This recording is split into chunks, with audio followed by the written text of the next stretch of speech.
ഒരു അഭിനയശേഷി ഇല്ലാത്ത ഒരാളെ കൊണ്ട് അഭിനയിപ്പിക്കാൻ പറ്റുമോ? നല്ലൊരു നടനാക്കാനൊന്നും പറ്റില്ല, പക്ഷെ അഭിനയിപ്പിക്കാൻ പറ്റും.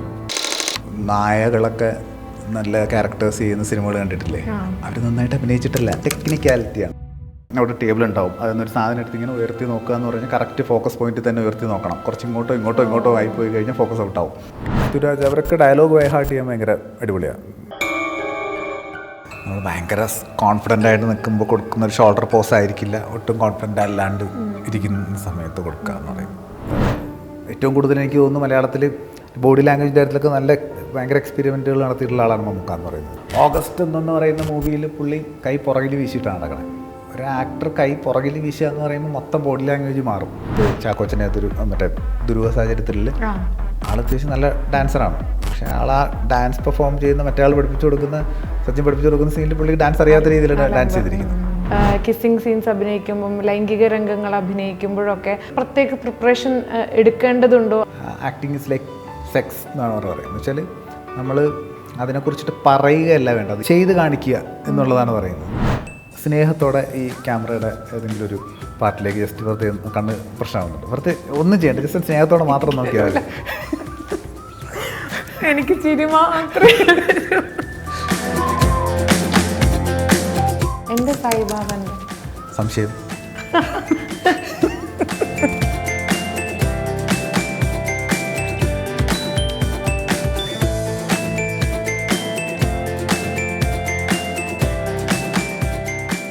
അഭിനയശേഷി മാത്രമാണോ ഒരു നല്ല നടനോ നടിയോ ആവാനുള്ള മാനദണ്ഡം? സിനിമാഭിനയ മികവ് എന്നത് സിനിമയിൽ അഭിനയിക്കാനുള്ള കഴിവ് മാത്രമല്ല, പകരം പലവിധ ക്യാമറ ലൈറ്റിംഗ് ടെക്നിക്കുകളോട് അഡാപ്റ്റ് ചെയ്യാനുള്ള കഴിവ്, ഭാവന, റിയാക്ഷൻ എന്നിവയെല്ലാം ചേർന്നതാണ്. ഇത്തരം പലവിധ ടെക്നിക്കുകളിലൂടെ സിനിമാഭിനയ കലയെ തേച്ചു മിനുക്കി ഒരു തലമുറയെ മികച്ച അഭിനേതാക്കളാക്കാൻ സഹായിക്കുന്ന ആക്ടിംഗ് കോച്ചും കാസ്റ്റിംഗ് ഡയറക്ടറുമായ ശ്രീ SS ശരണാണ് ഇന്ന് സർവീസ് ടെയിൽസിൽ നമ്മുടെ അതിഥി. സ്വാഗതം. A journalist is not born, he or she is trained എന്ന് പറയാറുണ്ട് ഞങ്ങളുടെ അടുത്തൊക്കെ. അതുപോലെ ഒരു നല്ല നടൻ എന്നത് ജന്മസിദ്ധമായിട്ടുള്ള കഴിവാണോ അതോ ഒരു ട്രെയിൻഡ് സ്കില്ലാണോ? ആദ്യം പറഞ്ഞ ആ കോട്ടൊന്നൂടെ പറയാമോ? He or she is not born but trained. അത് തന്നെയാണ് എനിക്ക് പറയാനുള്ള ഉത്തരം എന്ന് പറയുന്നത്. എന്താണ്, ഫ്ലൂട്ട് വായിക്കുന്ന ആൾ അല്ലെങ്കിൽ ഒരു ഗിറ്റാർ വായിക്കുന്ന ആൾ, അയാൾക്ക് ആ ടേസ്റ്റ് ഉണ്ടാവും, പക്ഷെ ഇത് പഠിക്കണമല്ലോ. പാട്ട് പാടുന്നവരും പഠിക്കാറുണ്ട്, ഡാൻസ് കളിക്കുന്നവർ പഠിക്കാറുണ്ട്. അതുപോലെയൊക്കെ ഉള്ളൂ അഭിനയം. നാടകം എന്ന് പറയുന്നത് ഉണ്ടാകുന്നതിന് മുൻപ് കൂടിയാട്ടം എന്ന് പറയുന്ന കലാരൂപത്തിൽ വിസ്താരാഭിനയത്തിൻ്റെ സാധ്യതകളാണ് നോക്കുന്നത്. അതൊരിക്കലും ഒരു ഡാൻസ് ഫോമല്ല, അതൊരു അഭിനയമാണ്. അപ്പോൾ കൂടിയാട്ടത്തിനെ കുറിച്ചോ അതിൻ്റെ അഭിനയത്തെ കുറിച്ചിട്ടോ ആരും ഇത് പഠിക്കാണ്ട് ചെയ്യാൻ പറ്റുമെന്നോ അല്ലെങ്കിൽ അതിനെക്കുറിച്ചിട്ട് കണ്ടു കഴിയുമ്പോൾ അത്ര ശരിയായില്ല എന്ന് പറയാറില്ല. അതിന് കാരണം എന്ന് പറയുന്നത്, സിനിമയിൽ അഭിനയിക്കുക എന്ന് പറയുന്നത് കാണുമ്പോൾ ഭയങ്കര റിയലിസ്റ്റിക് ആയിട്ട് അഭിനയിക്കുന്നത് കൊണ്ട് ഇതെല്ലാവർക്കും ചെയ്യാമല്ലോ, നമ്മൾ ചെയ്യുന്നതിനല്ലേ അവർ ചെയ്യുന്നു എന്നുള്ളത് തോന്നുമ്പോഴാണ് ഇത് വളരെ സിമ്പിളായിട്ട് തോന്നുന്നത്. ബോൺ എന്ന് പറയുന്നത് ടേസ്റ്റാണ്. അത് ചെയ്യണമെങ്കിൽ കൃത്യമായ പരിശീലനവും പഠനവും ആവശ്യമാണ്. ഈ പഠിക്കലെന്ന് പറയുന്നത് ഒരു ഇൻസ്റ്റിറ്റ്യൂട്ടിൽ പോയി തന്നെ പഠിക്കണം എന്നില്ല. നമ്മുടെ ഈ പറഞ്ഞ വളരെ സീനിയറായിട്ടുള്ള മഹാന്മാരായുള്ള ഒരുപാട് ആക്ടേഴ്സ് ഉണ്ട് നമുക്ക്. അവർ പലരും ഇപ്പോഴും ഇത്രയും ലൈവായിട്ട് നിൽക്കുന്നത് അവരവിടെ തേച്ച് മിനുക്കൽ എന്ന് പറയുന്ന പ്രോസസ്സ് ചെയ്യുന്നതുകൊണ്ടാണ്. ആ തേച്ച് മിനുക്കൽ എന്ന് പറയുന്നത് പഠിക്കൽ തന്നെയാണ്. ഒട്ടും ഒരു അഭിനയശേഷി ഇല്ലാത്ത ഒരാളെ കൊണ്ട് അഭിനയിപ്പിക്കാൻ പറ്റുമോ? നല്ലൊരു നടനാക്കാൻ പറ്റുമോ? നല്ലൊരു നടനാക്കാനൊന്നും പറ്റില്ല, പക്ഷെ അഭിനയിപ്പിക്കാൻ പറ്റും. സിനിമ കുറച്ചുകൂടി ഒരു സംവിധായകൻ്റെ കലയാണ് ശരിക്കും പറഞ്ഞാൽ. അത്യാവശ്യം നല്ല അഭിനയത്തെക്കുറിച്ച് ബോധമുള്ള ഒരു സംവിധായകന് ഒരാളെ, അഭിനേതാവല്ലാത്ത ഒരാളെ കൊണ്ടുപോലും അഭിനയിപ്പിക്കാൻ പറ്റും. നായകളൊക്കെ നല്ല ക്യാരക്ടേഴ്സ് ചെയ്യുന്ന സിനിമകൾ കണ്ടിട്ടില്ലേ? അവർ നന്നായിട്ട് അഭിനയിച്ചിട്ടില്ല, അത് ടെക്നിക്കാലിറ്റിയാണ്. അതിനെ കൃത്യമായിട്ട് കൃത്യസ്ഥലത്തേക്ക് നോക്കിക്കുക, അതിന് ഒരു സിഗ്നൽ കൊടുക്കുമ്പോൾ അത് തിരിച്ചു തരുന്ന അതൊക്കെ പരിശീലിപ്പിച്ച് ഉണ്ടാക്കിയെടുത്തിരിക്കുന്നതാണ്. ആ റെസ്പോൺസിനെ കൃത്യമായിട്ട് എവിടെ ഉപയോഗിക്കണമെന്നുള്ള സംവിധായകൻ്റെ ബോധമാണ് ആ കൃത്യമായിട്ട് പെർഫോം ചെയ്തെന്ന് തോന്നിക്കുന്നത്. അപ്പം അതുപോലെ അഭിനയിക്കാൻ അറിയാത്ത ഒരാളെയും മേ ബി ഒരു നല്ല ഡയറക്ടർക്ക് സുഖമായിട്ട് സിനിമയിൽ ഒരു ക്യാരക്ടറിന് വേണ്ടി അഭിനയിപ്പിച്ചെടുക്കാൻ പറ്റും. പക്ഷേ ഒരു നല്ല നടനാക്കി എടുക്കുക എന്ന് പറയുന്നത് സാധ്യമല്ല. നമ്മൾ ഇപ്പോൾ പറയുന്ന വാഴ്ത്തുന്ന മഹാനടന്മാരും നടികളൊക്കെ ഉണ്ടല്ലോ, അവർ പക്ഷെ ബോൺ ടാലൻറ്റ് എന്ന് പറഞ്ഞുകൂടെ നമുക്ക്? അല്ലാതെ അവരെങ്ങനെ ട്രെയിൻ ചെയ്താണോ അവരെങ്ങനെ പരുവപ്പെട്ട് വന്നിരിക്കുന്നത്? ഉറപ്പായിട്ടും അവരങ്ങനെ പരുവപ്പെട്ട് തന്നെ വന്നതാണ്. ക്യാമറയുടെ പൊസിഷൻ എന്ന് പറയുന്ന സാധനം എവിടെയാണെന്ന് കൃത്യമായിട്ട് മനസ്സിലാക്കിയും അവിടെ കൃത്യസ്ഥലത്ത് വണ്ടി കൊണ്ട് നിർത്തിയിട്ട് കൃത്യമായിട്ട് പുറത്തേക്ക് ഇറങ്ങി വന്നിട്ട് കൊടുക്കേണ്ട റിയാക്ഷൻ ആ ഫോക്കസ് പോയിന്റിൽ തന്നെ നിന്ന് കൊടുക്കുക എന്ന് പറയുന്ന പോലുള്ള ടെക്നിക്കാലിറ്റീസ് ഉണ്ടല്ലോ, ഇത് പഠിച്ച് ആ പരിശീലനത്തോടെ എക്സ്പീരിയൻസിൽ കൂടെ തന്നെ ഉണ്ടാക്കിയെടുത്ത കാര്യമാണ്. ഒരു തവണ പെർഫോം ചെയ്തു, ഫോക്കസ് ഔട്ടായി, വീണ്ടും അതേ സാധനം കൊടുക്കണം. അപ്പോൾ ആദ്യം ഞാൻ ചെയ്തത് സംഭവിച്ചു പോയതാണ് എന്ന് പറഞ്ഞിട്ട് മാറിയിക്കാൻ പറ്റില്ലല്ലോ. ഓക്കെ, അപ്പോൾ വീണ്ടും കൊടുക്കണ്ടേ? വീണ്ടും കൊടുക്കണമെങ്കിൽ അത് ടെക്നിക്കലി തന്നെ സംഭവിക്കണം. പാടുന്നതിന് ശരിക്കും കഴിവ് വേണം എന്ന് തന്നെ തോന്നുന്നു. അതിനെ പിന്നീട് നന്നായി മിനുക്കിയെടുക്കുക ചെയ്യുന്നത്. പക്ഷേ ആ അഭിനയത്തിന് ഒരു അഭിനേത് ബോൺ ആക്ടർ ആവേണ്ട ആവശ്യമില്ല എന്നാണല്ലോ പറയുന്നത്. എന്നിട്ട് എന്തുകൊണ്ടാണ് മറ്റൊരു മോഹൻലാലോ അല്ലെങ്കിൽ ഒരു കമലഹാസനോ ഉണ്ടാവാത്തത്? അവരാരും പ്രാക്ടീസ് ചെയ്തില്ല, അവരാരും പഠിച്ചിട്ടില്ല, അവരാരും അപ്ഡേറ്റ് ചെയ്തിട്ടില്ല എന്നൊന്നും പറയാൻ പറ്റില്ല. അപ്പോൾ ഇപ്പോഴും ലാലേട്ടൻ്റെ അടുത്തൊരു സ്ക്രിപ്റ്റ് പോയി പറഞ്ഞിട്ട് ആളത് മൊത്തം മനസ്സിലാക്കി കഴിഞ്ഞിട്ട് ഒരു ക്യാരക്ടർ ഈ സിറ്റുവേഷനിൽ അയാളിങ്ങനെ ചെയ്യില്ലല്ലോ, അയാളിങ്ങനെയല്ലേ ചെയ്യുള്ളൂ എന്നുള്ളൊരു ചോദ്യം തിരിച്ച് ചോദിക്കും.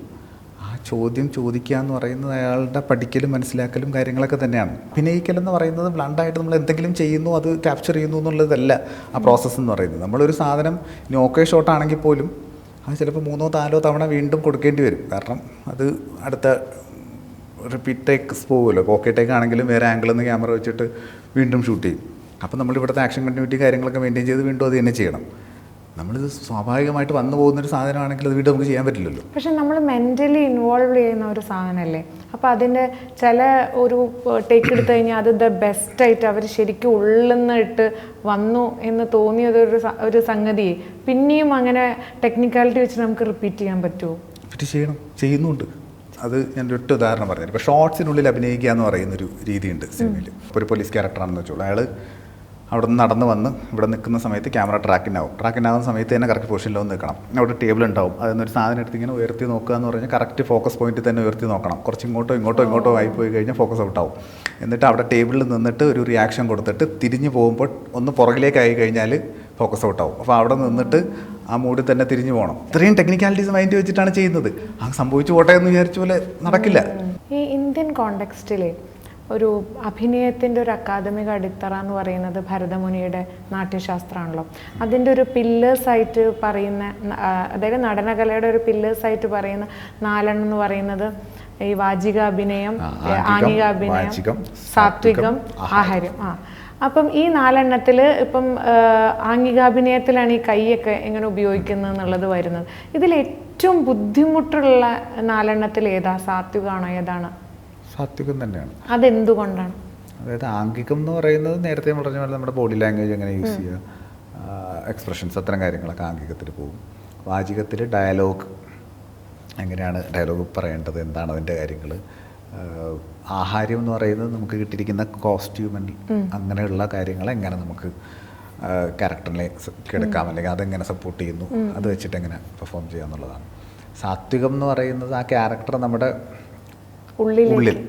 ഉള്ളിലേക്ക് എത്ര എന്നുള്ളതാണ്. ആ ഉള്ളിലേക്ക് കയറ്റലും ഒരു സ്കിൽ പരിപാടിയാണ്. എന്ന് പറഞ്ഞാൽ ഉള്ളിലേക്ക് ഒരുപാട് കയറ്റി കഴിഞ്ഞാൽ അത് പോകാണ്ടിരുന്നു കഴിഞ്ഞാൽ പിന്നെ പ്രശ്നമാവും. അതുകൊണ്ട് അത് ഒരിക്കലും നല്ല സിനിമ കഴിഞ്ഞതിന് ശേഷം ശരിക്കും അതിൻ്റെ ഏറ്റവും നല്ല ഉദാഹരണം, ബെസ്റ്റ് ഉദാഹരണം എന്ന് പറയുന്നത് ഹീത്ത് ലെഡ്ജറാണ്. ജോക്കർ മൂവിയിൽ ബെസ്റ്റ് ഒന്നും നല്ലതെന്ന് പറയാൻ പറ്റില്ല, അത് നല്ലതല്ല. ശരിക്കും പറഞ്ഞാൽ നല്ല ആക്ടർ ഒരിക്കലും അങ്ങനെ ഔട്ടായി പോകാൻ പാടില്ല എന്നാണ് പറയുന്നത്. കാരണം കട്ട് പറയുന്നിടത്ത് കട്ട്, അത് കഴിഞ്ഞ് ഇനിയും 3-4 ദിവസം കഴിഞ്ഞിട്ട് എവിടെ നിന്നാണ് തുടങ്ങുന്നത് അവിടെ തുടങ്ങാം. അതിൻ്റെ ഇമോഷണൽ കണ്ടിന്യൂറ്റിക്ക് അതുപോലെ മെയിൻറ്റെയിൻ ചെയ്യുക, അതൊക്കെയാണ് സ്കില്ലെന്ന് പറയുന്നത്. അല്ലാണ്ട് നമുക്കത് പോകാണ്ടിരിക്കുക എന്ന് പറയുന്നത് ഒരിക്കലും നല്ല ലക്ഷണമല്ല, അല്ല. ഒരിക്കലും മികവായി പറയേണ്ടതുമില്ല, ഒരിക്കലും പറയാൻ പാടില്ല. അത് കാരണം ഒരുപാട് ആൾക്കാർ പണിയെടുക്കുന്ന ഒരു പരിപാടിയാണ്. നമുക്ക് കരയാൻ നിർത്താൻ പറ്റില്ലെന്ന് പറഞ്ഞാൽ അവരത്ര നേരം വെയിറ്റ് ചെയ്യേണ്ടി വരും. അതൊന്നും ഒരു ഇതിന് പറ്റിയ പരിപാടിയല്ല. അപ്പോൾ കട്ട് പറയുന്നിടത്ത് കട്ടാകാനും ഇനി 3-4 ദിവസം കഴിഞ്ഞിട്ടാണ് ആ ബാക്കി ഷൂട്ട് ചെയ്യുന്നതെങ്കിൽ എവിടെ നിർത്തിയോ അവിടെ നിന്ന് ആ ഇമോഷണൽ കണ്ടിന്യൂറ്റിയിൽ നിന്ന് കണ്ടിന്യൂ ചെയ്യാൻ പറ്റുക എന്ന് പറയുന്നതാണ് സ്കില്ലെന്ന് പറയുന്നത്. ഈ 4 കാര്യം പറഞ്ഞല്ലോ പലതരം. അതിൽ നിങ്ങൾ കോച്ചിങ്ങിലൊക്കെ ഏറ്റവും കൂടുതൽ ആളുകളുടെ മേൽ സമയം ചെലവഴിക്കുന്നതിൽ ഏതാണ് കൂടുതൽ ട്രെയിൻ ചെയ്യുന്നത്? ആംഗികത്തിന് നമ്മളെപ്പോഴും ബോഡി ലാംഗ്വേജിനെ കുറിച്ചുള്ള കൃത്യമായ ധാരണ ഉണ്ടാക്കി കൊടുക്കാറുണ്ട്. Poster, jester, facial expressions, eye contact എന്ന് പറയുന്ന കാര്യം, എന്ത്, എവിടെ, എങ്ങനെ എന്ന് പറയുന്നൊരു കാര്യമുണ്ട്. ഇപ്പം നമ്മൾ തമ്മിലിരിക്കുന്നൊരു ബോഡി ലാംഗ്വേജ് ഉണ്ടല്ലോ. ഇങ്ങനെ ഇരുന്ന് സംസാരിക്കുന്നതും ഇങ്ങനെ ഇരുന്ന് സംസാരിക്കുന്നതും തമ്മിൽ വ്യത്യാസമുണ്ട്. ഞാൻ ഇങ്ങനെ ഇരുന്ന് സംസാരിക്കണമെങ്കിൽ ആ കാര്യം അത്രയും ഇൻറ്റൻസ് ആയിരിക്കണം, അല്ലേ? അത് ആംഗികത്തിൽ പെടുന്ന കാര്യമാണ്. വാചികത്തിൽ വരുന്നത് പ്യൂർലി ഇപ്പോൾ ഡയലോഗ്സിൻ്റെ ടോൺ ആൻഡ് മോഡുലേഷൻ കാര്യങ്ങളാണ്. ഒരു ഡയലോഗ് പേപ്പറിൽ എഴുതി വെച്ച ഡയലോഗ് എന്ന് പറയുന്നത് നമ്മൾ വെറുതെ പറഞ്ഞു കഴിഞ്ഞാൽ അതിന് പ്രത്യേകിച്ച് ജീവനൊന്നുമില്ല. അതിന് നമ്മളൊരു ടോണും മോഡുലേഷനൊക്കെ കൊടുക്കണം. ഇപ്പോൾ ഈ പരിപാടിയൊക്കെ നിർത്തിയിട്ട് എന്തെങ്കിലും തട്ടുകട തുടങ്ങുന്നതായിരിക്കും നല്ലതെന്ന് പറയുന്ന ഒരു ഡയലോഗ് ഉണ്ടെങ്കിൽ അത് നമുക്ക് ഇപ്പോൾ അവനെ പ്രോത്സാഹിപ്പിച്ചിട്ടും പറയാം, അല്ലെങ്കിൽ അവനെ കളിയാക്കിയിട്ടും പറയാം. ഏറ്റവും കൂടുതൽ ആളുകൾ അത്തരം ടോണുകളിലൊക്കെ വരുന്ന മിസ്റ്റേക്സ് എന്താ? കാരണം ഭയങ്കര സ്ട്രോങ് ആയി സംസാരിക്കുക എന്ന് പറയുന്നത് ശബ്ദം ഉയർത്തി സംസാരിക്കുക എന്നുള്ളൊരു തെറ്റിദ്ധാരണ ഉണ്ടാവുമല്ലോ. അങ്ങനെയൊക്കെ നീ പരിപാടിയൊക്കെ നിർത്തിയിട്ടേ അവിടെ തട്ടുകട തുടങ്ങുന്നതായിരിക്കും നല്ലത്. തട്ടുകടയുടെ താഴെ തട്ട് കൊടുക്കത്തേ ഉള്ളൂ. അത് വളരെ ലൈറ്റായിട്ടാണ് പറഞ്ഞത്. അപ്പം തട്ടുകടയുടെ താഴെ തട്ട് കൊടുക്കുമ്പോൾ തന്നെ അവന് ആ തട്ട് കിട്ടും. അതിന് നമ്മൾ ഉച്ചയെടുക്കേണ്ട കാര്യമൊന്നുമില്ല. സിറ്റുവേഷൻ എന്താണോ, സാഹചര്യം എന്താണോ, അതിനനുസരിച്ചിട്ട് അത് ഡെലിവറി ചെയ്യുക എന്നുള്ളതേ ഉള്ളൂ. അപ്പം നമ്മളിപ്പോൾ ഒരാളോട്, ഇപ്പം ഞാൻ ഈ കണ്ട കഥകളൊക്കെ ഈ പറയുന്നുണ്ട്, അല്ലെങ്കിൽ നമ്മൾ ഒരാളോട് ഒരു വിശേഷം പറയുമ്പോൾ ശരിക്കും നമ്മുടെ മനസ്സിൽ കൂടെ പോകുന്നത് എന്താ? ഭാവനയെ കാണാം. അതൊക്കെ നമ്മുടെ ആ വിഷ്വലുകളല്ലേ കാണുന്നത്. അതെ, അത് നമ്മളെ അനുഭവമാണ് നമ്മൾ പറയുന്നത്. നമ്മൾ ആ വിഷ്വലുകളാണ് കാണുന്നത്. നമ്മൾ വായിക്കുമ്പോൾ വാക്കുകളല്ല പോവേണ്ടത്, നമ്മൾ ആ ഇൻസിഡൻറ്റിനെയാണ് കാണേണ്ടത്. ആ ഇൻസിഡൻ്റാണ് നമ്മൾ മറ്റൊരാളോട് പറയുന്നത്. അതിന് വേണ്ടിയിട്ടുള്ള സപ്പോർട്ടീവ് എലമെന്റ് ആണ് ഈ വാക്കുകൾ എന്ന് പറയുന്നത്. ആ ഒരു ഫ്രീഡം ഉണ്ടാവുമോ അഭിനേതാവിന്? എങ്ങനെ പറയാന്നുള്ളതല്ല പറയുന്നത്. ഏറ്റവും കൂടുതൽ ആൾക്കാരും ഈ വാക്കുകൾ എടുക്കാനാണ് ശ്രമിക്കുന്നത്. ഇൻസിഡന്റ് വിഷ്വലി എടുത്തു കഴിഞ്ഞാൽ ഈ വാക്കുകൾ നമുക്ക് അത് പറയാനുള്ള സപ്പോർട്ടീവ് എലമെന്റ് ആവും. മറ്റേ നമ്മൾ ആ വാക്ക് മറന്നുപോയി കഴിഞ്ഞാൽ, ഒരു അക്ഷരം മറന്നുപോയി കഴിഞ്ഞാൽ അവിടെ ചുറ്റും. മറ്റേ നമുക്കറിയാം ആ ഇൻസിഡൻറ്റ് എന്താണുള്ളത്. പിന്നെ ആക്ടറെ സംബന്ധിച്ചിടത്തോളം ഈ പറഞ്ഞ വായന പോലുള്ള കാര്യങ്ങൾ ഇമ്പോർട്ടൻ്റ് ആണെന്ന് പറയുന്നതിന് ഒരു കാരണം എന്ന് വെച്ചാൽ വാക്കുകളും അതിൻ്റെ അർത്ഥങ്ങളും അക്ഷരങ്ങളും ഒക്കെ നമ്മുടെ മനസ്സിൽ കുറേ ഉണ്ടാകുമ്പോൾ തന്നെ ഇതെടുക്കുന്നത് സിമ്പിളാവും. നമ്മൾ മനസ്സിൽ നിൽക്കും, വരില്ല. ആരും ഈ പറഞ്ഞ പോലെ നമ്മൾ 90 വയസ്സുകാരൻ്റെ മേക്കപ്പ് ആൻഡ് കോസ്റ്റ്യൂമിലൊക്കെ ഇട്ട് കഴിഞ്ഞിട്ട് നമ്മൾ കണ്ണാടിയിലേക്ക് നോക്കുമ്പോൾ നമുക്ക് അറിയാണ്ട് നമ്മളിലേക്ക് അതിങ്ങനെ മെർജാവും.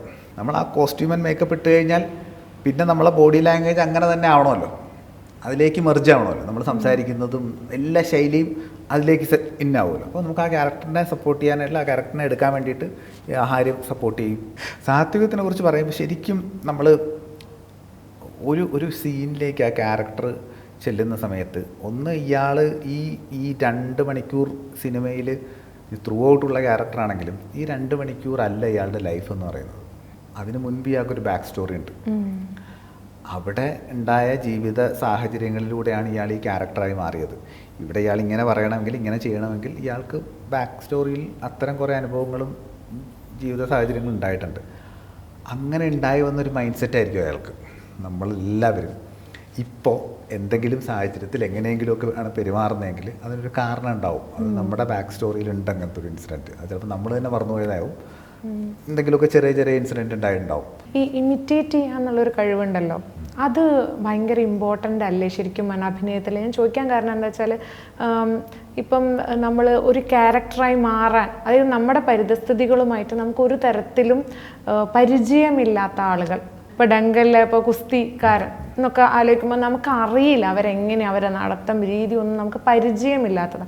അപ്പം അങ്ങനെ ഒരു സ്ഥലത്ത് പലരും പോയി പഠിക്കാറുണ്ട്. ഇപ്പം വിക്രമിൻ്റെ മോൻ ധ്രുവ്, അങ്ങനെ കുറേ പേര്, പരുത്തി വീരന് വേണ്ടിയിട്ട് നമ്മുടെ കാർത്തി, അങ്ങനെ പലരും ആ ഏരിയയിൽ പോയിട്ട് അവരുടെ മൊത്തം ബോഡി ലാംഗ്വേജ്, ചിലപ്പോൾ ഒരു ലൗഡ് ലാംഗ്വേജ് ആയിരിക്കും അവർക്ക് ബോഡിക്ക് ഉണ്ടാവും. അപ്പോൾ അതൊക്കെ നോക്കി പഠിക്കും, നോക്കി നിരീക്ഷിക്കും. ഈ നിരീക്ഷിക്കുന്നത് ഒരു പക്ഷേ നമ്മളറിയാതെ നമുക്കത് ഇമിറ്റേറ്റ് ചെയ്യാൻ പറ്റും എന്നുള്ള ഒരു സബ് കോൺഷ്യസ് മൈൻഡിൽ നിന്നും കൂടി വന്നിട്ടല്ലേ നമ്മളത് ചെയ്യുന്നത്. അപ്പം ഇമിറ്റേഷൻ എന്ന് പറയുന്നത് അഭിനയത്തെ സംബന്ധിച്ച് പ്രധാനപ്പെട്ടത് തന്നെയല്ലേ? അതിൽ ആദ്യം പറഞ്ഞ പോയിന്റാണ് ഏറ്റവും പ്രധാനം. ഈ നിരീക്ഷണ പാഠവം എന്ന് പറയുന്ന സാധനമുണ്ടല്ലോ. അതായത് ആക്ടർ എന്ന് പറയുന്ന A for acting, C for concentration, T for timing, O for observation, R for rhythm, താളം എന്നാണ് പറയുന്നത്. അപ്പോൾ ഈ ഒബ്സർവേഷൻ എന്ന് പറയുന്നത് ആണ് ഈ ഏരിയയിൽ വരുന്നത്. ഒബ്സർവേഷൻ 2 രീതിയിൽ നടക്കാറുണ്ട്. എപ്പോഴും നമ്മൾ വിചാരിക്കും ഒബ്സർവേഷൻ എന്ന് പറഞ്ഞാൽ ചുറ്റുമുള്ള ക്യാരക്ടേഴ്സിനെ കണ്ടുപിടിക്കൽ മാത്രമാണെന്നുള്ളത്. ഫസ്റ്റ് ഒബ്സർവേഷൻ വേണ്ടത് സ്വയമാണ്, സെൽഫ് ഒബ്സർവേഷനാണ്. നമ്മളെന്താണ്, നമ്മുടെ നടത്തം എങ്ങനെയാണ്, നമ്മളെങ്ങനെയാണ് എന്നുള്ളത് മനസ്സിലാക്കിയാലേ നമുക്കിതിൽ വേറെ എടുത്ത് മാറ്റിയിട്ട് വേറെ സാധനം എടുത്ത് വെക്കാൻ പറ്റുള്ളൂ.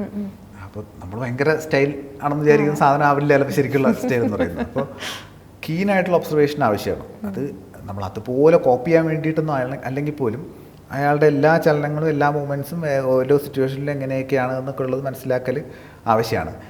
ആക്ടർ ഒരിക്കലും അയാളെപ്പോലെ തന്നെ ചെയ്യണം എന്ന് ആരും ആവശ്യപ്പെട്ടില്ല. കാരണം ഇത് അയാളെ കോപ്പി ചെയ്യലല്ലോ. അയാളുടെ മാനറിസവും കാര്യങ്ങളും മനസ്സിലാക്കി കഴിഞ്ഞിട്ട് ആ ക്യാരക്ടറിനെ മനസ്സിലാക്കുന്നു. പക്ഷെ നമുക്കുള്ള സിറ്റുവേഷൻസ് ചിലപ്പോൾ വേറെ ആയിരിക്കും.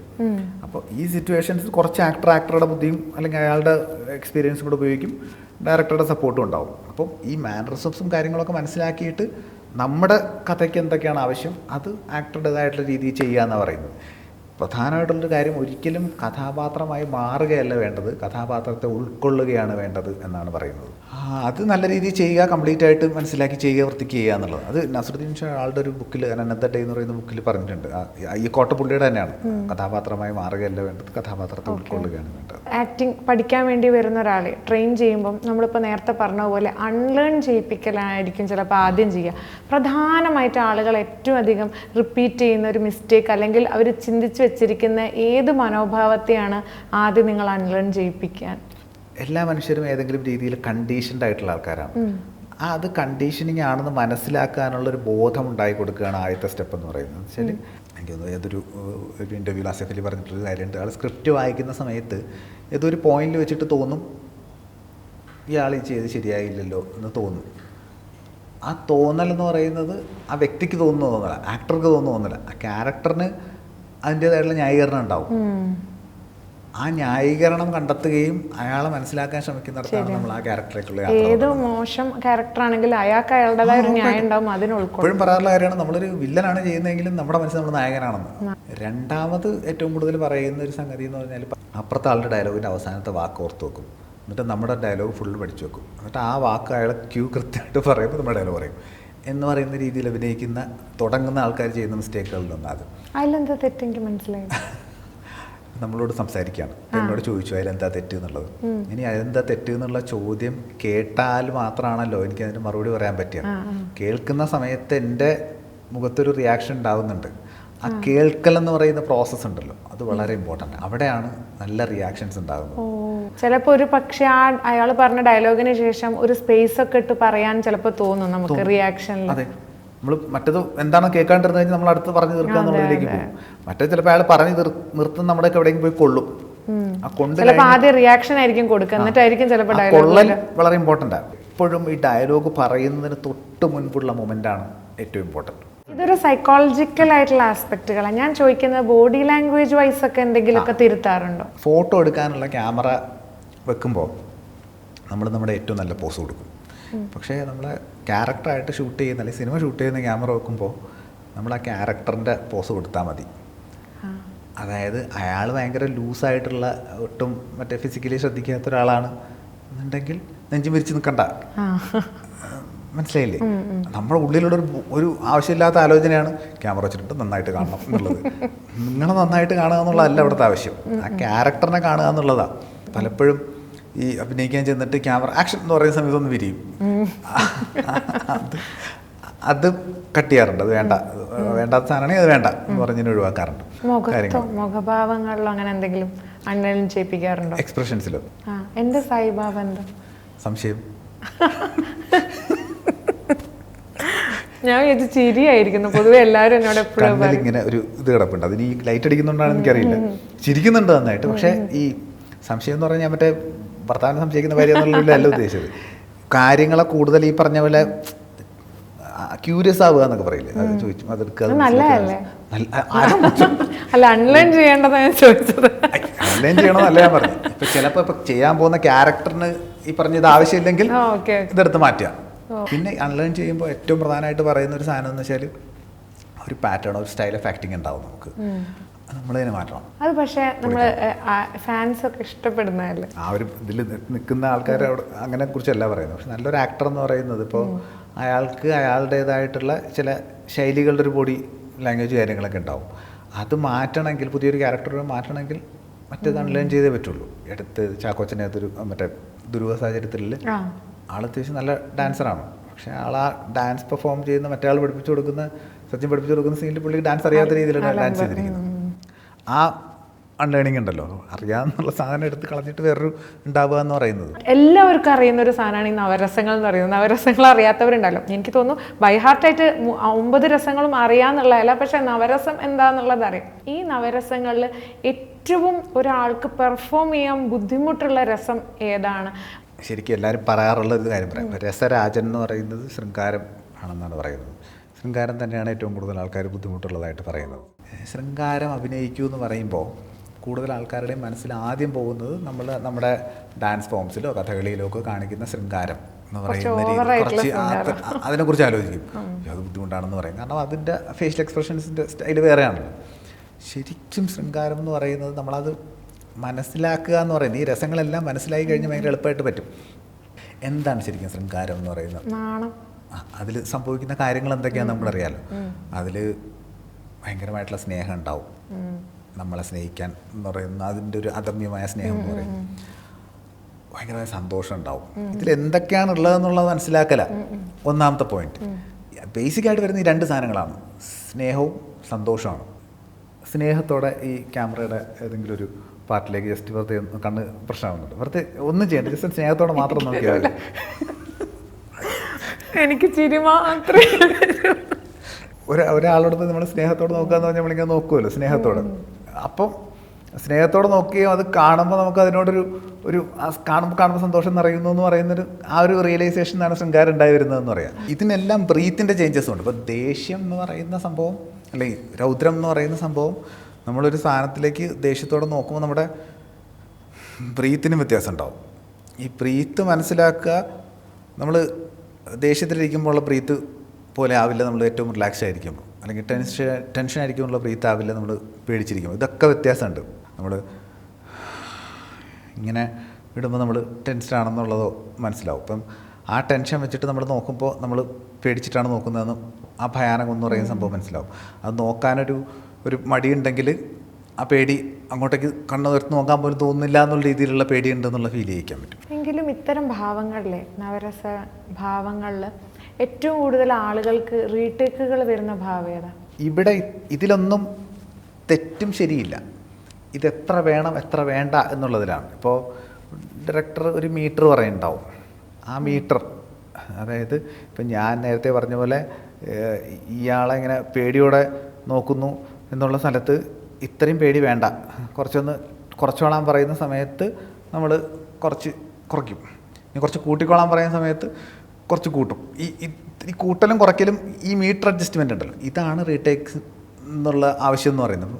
അവിടെയാണ് റീടേക്ക് വരുന്നത്. അല്ലെങ്കിൽ ടെക്നിക്കൽ റീടേക്കാണ്. ആക്ടർ ഇമോഷൻ കമ്മ്യൂണിക്കേറ്റ് ചെയ്യാൻ വേണ്ടിയിട്ട് റീടേക്സ് പോകുന്നൊരു തെറ്റൊന്നുമല്ല. ടൈപ്പ് ഓഫ് കൊമേഡിയൻസിനെ കുറിച്ചിട്ട് പറയാറുണ്ട്. അതായത് വെറും യുക്തി കൊണ്ട് ചിന്തിക്കുന്നവർക്ക് പൊതുവെ അഭിനയം ഒരു പക്ഷേ അഭിനയിച്ച് ഫലിപ്പിക്കൽ പാടായിരിക്കും എന്ന് പറഞ്ഞു കേൾക്കാറുണ്ട്. ഇപ്പം ശരണ്ടെ തന്നെ ഒരു റീലിൽ ഞാൻ അങ്ങനെ കേട്ടിട്ടുണ്ട്. അതായത് കുറച്ച് ലേശം വട്ടും പിന്നെ അതുപോലെ ഹാലുസിനേറ്റ് ചെയ്യാനൊക്കെ ഉള്ള ഒരു കഴിവ് ഭാവനയൊക്കെ ഉള്ളവർക്ക് എന്നെ അഭിനയിക്കാൻ പറ്റുള്ളൂ എന്നാണ്. അപ്പം തീർത്തും നോർമലായിട്ടുള്ള മനുഷ്യർക്ക് അഭിനേതാവാൻ പറ്റില്ല. ഞാനതിൽ വ്യക്തമായിട്ട് പറയുന്നത് ഹാലുസിനേഷൻ അല്ല, ഇമാജിനേഷനാണ്. ആ വട്ട് എന്ന് പറയുന്നത് ശരിക്കും അങ്ങനെ ഒരു അർത്ഥത്തിലുള്ള വട്ടല്ല. അത് ഇല്ലാത്തൊരു കാര്യം ഉണ്ടെന്ന് നമ്മൾ വിശ്വസിക്കുകയും കാണുന്നവരെ വിശ്വസിപ്പിക്കുകയും ചെയ്യുന്ന പരിപാടിയാണല്ലോ ഇതെന്ന് പറയുന്നത്. ഇല്ലാത്തൊരു കാര്യം ഉണ്ടെന്ന് വിശ്വസിക്കുക എന്ന് പറഞ്ഞാൽ നമ്മുടെ പൊതുസമൂഹത്തിൽ അതിനെ നോർമലായിട്ടല്ലല്ലോ കണക്കാക്കുന്നത്. അത് തന്നെയാണ് ഒരു ആക്ടറും ചെയ്യുന്ന കാര്യം എന്ന് പറയുന്നത്. ഇല്ലാത്തൊരു കാര്യം ഉണ്ടെന്ന് വിശ്വസിക്കുകയും കാണുന്നവരെ വിശ്വസിപ്പിക്കുകയും ചെയ്യുന്നു. നമ്മുടെ ക്ലോസ് വെച്ചിട്ട് ക്യാമറയുടെ അവിടെ ഒരു സ്റ്റിക്കർ ഒട്ടിച്ചിട്ട് അവിടെയാണ് നമ്മുടെ ഓപ്പോസിറ്റുള്ള നമ്മുടെ ക്യാരക്ടർ നിൽക്കുന്നതെന്ന് പറയാം. അവിടെ ആ ക്യാരക്ടർ ഇല്ല, അവിടെ ഉള്ളത് ഈ പറഞ്ഞ പോലെ ക്യാമറ എന്ന് പറയുന്ന കാര്യവും അതിൻ്റെ എക്യുപ്മെൻസും കാര്യങ്ങളൊക്കെയാണ്. അപ്പോൾ ആ വ്യൂ ഫൈൻഡറിൽ നോക്കിയിട്ട് നമ്മൾ ആ മറ്റേ ആളിനെ അവിടെ കാണണമെങ്കിൽ നമ്മുടെ ഒരു ഇമാജിനേഷൻ കപ്പാസിറ്റി എന്ന് പറയുന്നത് അത്രയും ഉണ്ടാവണമല്ലോ.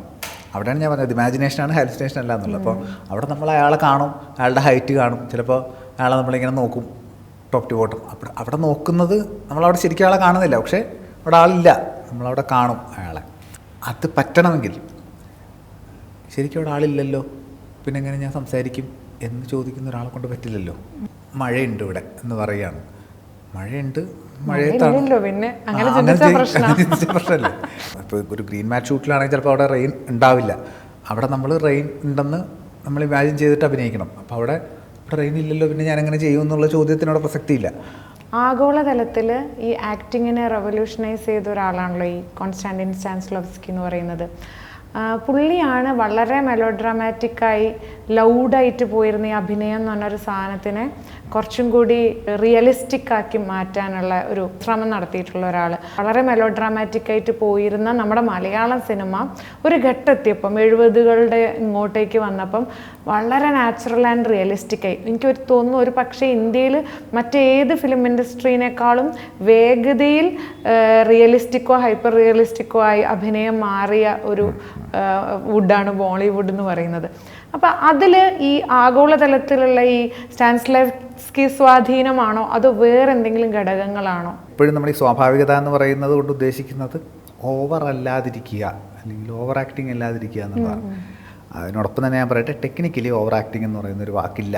ഈ ചെയർ, ഇത് നമ്മൾ തിയേറ്ററിൽ സിനിമ കാണാൻ വേണ്ടിയിട്ട് നമ്മൾ റിക്ലൈനർ ചെയറായിട്ട് ബുക്ക് ചെയ്ത് റിക്ലൈനർ ചെയറാണെന്ന് വിചാരിക്കുക. നമ്മൾ മൂവി കാണാൻ വേണ്ടി തിയേറ്ററിൽ ചെന്നു ഇരിക്കുന്ന സമയത്ത് ഇത് പ്രസ് ചെയ്തിട്ട് ഇന്ന് വരുന്നില്ല. നമ്മുടെ ക്യാരക്ടർ ഇൻട്രോവേർട്ട് ആയിട്ടുള്ള ഒരാളാണെങ്കിൽ 1-2 വട്ടം പ്രസ് ചെയ്ത് നോക്കിയിട്ട് പിന്നെ മര്യാദയ്ക്ക് സിനിമ ഓൾറെഡി സ്റ്റാർട്ട് ചെയ്തു. അതല്ല ഇയാൾ കുറച്ച് എക്സ്ട്രോവേർട്ടൊക്കെ ആണെങ്കിൽ ഇയാളിത് നിവർത്താൻ വേണ്ടിയിട്ട് മാക്സിമം ശ്രമിക്കും. ആ സമയത്ത് ചിലപ്പോൾ ഡയറക്ടർ പറഞ്ഞേക്കാം ഇതൊരു കുറച്ച് കോമഡി ആയിട്ട് ചെയ്ത രസമായിരിക്കും, കുറച്ച് കൂട്ടി ചെയ്തോളൂ, ഫണ്ണായിക്കോളാം എന്ന് പറയും. നമുക്ക് ഇത് നിവർത്താൻ വേണ്ടി എത്ര എക്സ്ട്രീം വരെയും പോവാം, എങ്ങനെയും നിവർത്താൻ നോക്കാം, അതിലെന്ത് ഫണ്ണും കാണിക്കാം.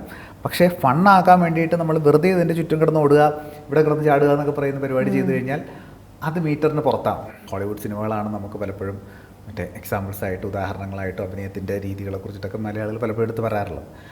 അവർ ആ രീതിയിൽ സംസാരിക്കുന്നതും അത്തരം വളരെ ലിമിറ്റഡ് ആയിട്ടുള്ള ജസ്റ്റേഴ്സ് യൂസ് ചെയ്യുന്നതും വളരെ കൺട്രോൾഡായിട്ട് ചെയ്യുന്നതും അവരുടെ സാഹചര്യങ്ങൾക്കനുസരിച്ച് കൂടിയാണ്. അത് ചിലപ്പോൾ അവിടുത്തെ കാലാവസ്ഥയായിരിക്കാം, അവരുടെ ശബ്ദങ്ങൾ വളരെ കുറഞ്ഞ അന്തരീക്ഷമായതുകൊണ്ടായിരിക്കാം, സൈലൻസ് അവിടെ വളരെ കൂടുതലാണ്, നമ്മുടെ ഇവിടുത്തെ അവസ്ഥയല്ല. അതൊക്കെ കൊണ്ടാണ് അവിടുത്തെ രീതി അങ്ങനെ ആകുന്നത്. നമ്മൾ തമിഴ്നാട്ടിലേക്ക് പോകുമ്പോൾ ആൾക്കാർ സംസാരിക്കുന്നത് കുറച്ചുകൂടെ പിച്ച് കൂടുതലാണ്. ആ പിച്ച് കൂടാനുള്ള കാരണം വിളിച്ച് പറയുന്ന പോലെ പറയും. വിളിച്ച് പറയാനുള്ള കാരണം വെച്ചാൽ അവർ അകലമുണ്ട്, ബെയർലാൻഡുകൾ ഒരുപാടുള്ളതാണ്. അപ്പം നമ്മുടെ ഒരു കാര്യം വിളിച്ച് പറഞ്ഞില്ലെങ്കിൽ ശബ്ദം കാറ്റ് കൊണ്ടുപോകും. അപ്പോൾ അവർ ഉറക്കെ തന്നെ വിളിച്ച് പറയണം. അങ്ങനെയുള്ള അതാണ് നമ്മൾ കാലദേശങ്ങളൊക്കെ അതിന് കാരണമാണെന്ന് പറയുന്നത്. ഒരു പക്ഷേ നമ്മൾ പറയുന്ന സിനിമകൾ, നമ്മൾ പറയുന്ന കഥകൾ കൂടുതലും നിൽക്കുന്ന സാഹചര്യം ഈ പറഞ്ഞ വളരെ പതിഞ്ഞ താളത്തിലുള്ളത് ആവശ്യമുള്ളതായതുകൊണ്ട് മാത്രമായിരിക്കും അങ്ങനത്തെ ഒരു ശൈലി വരുന്നതും. അത് കൂടുന്നത് കൊണ്ടാണ് നമുക്കതൊരു അരോചകമായിട്ടും പൊറടിയായിട്ടും തോന്നുന്നത്. മെലോ ഡ്രാമ എന്ന് പറയുന്നത് എല്ലാ കാലത്തും, പ്രത്യേകിച്ച് ഇന്ത്യക്കാർക്ക് ഭയങ്കര ഇഷ്ടമുള്ള കാര്യമാണ്. ഭയങ്കര ഹൈപ്പർ നാച്ചുറലിസ്റ്റിക് റിയലിസ്റ്റിക് ആയി മാറി സിനിമകളാണല്ലോ ഇപ്പോൾ ധാരാളം. ശരിക്കും മെലോ ഡ്രാമകൾ കാണാൻ കൊതിയാവും. ഭയങ്കരമായിട്ട് നമ്മളെ ചിരിപ്പിച്ച ഒരുപാട് സിനിമകളുണ്ടായ സ്ഥലമാണ്. പക്ഷേ ഇപ്പം അത്രത്തോളം ചിരിപ്പിക്കുന്ന സിനിമകൾ എന്ന് പറയുന്നത് ഇവിടെ ഇപ്പോൾ ഉണ്ടാകുന്നില്ല, അല്ലെങ്കിൽ കുറയുന്നു എന്ന് പറയുന്ന സംഗതിയുണ്ട്. തെങ്കാശിപട്ടണം പോലുള്ള സിനിമയൊക്കെ പഞ്ചാബി ഒക്കെ മിസ് ചെയ്യുന്നു സിനിമകൾ.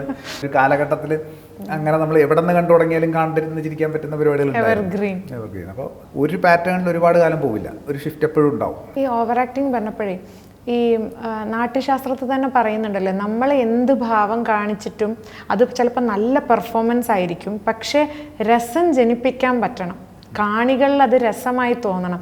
അപ്പോൾ ഒരു പക്ഷേ ഈ ഓവർ ആക്ടിങ് ആയി നമ്മൾ കാണുന്നത് കാണികളിൽ രസം ജനിപ്പിക്കാത്ത സംഗതികളായിരിക്കും. അതിൻ്റെ കാരണം ഈ നീഡാണ്. ഈ നീഡെന്ന് പറയുന്ന ഒരു ഇമ്പോർട്ടൻ്റ്. അതായത് ഒരു വ്യക്തമായിട്ട് ഉദാഹരണം പറഞ്ഞാൽ, രാവിലെ നമ്മൾ ഓഫീസിലേക്ക് പോകാൻ വേണ്ടി തയ്യാറെടുത്തുകൊണ്ടിരിക്കുന്ന ഹസ്ബൻഡ്, കിച്ചണിൽ നിന്ന് വർക്ക് ചെയ്യുന്ന വൈഫ് എന്ന് പറയുന്ന ഒരു ക്ലീശിയ കോൺസെപ്റ്റ് എടുത്തു.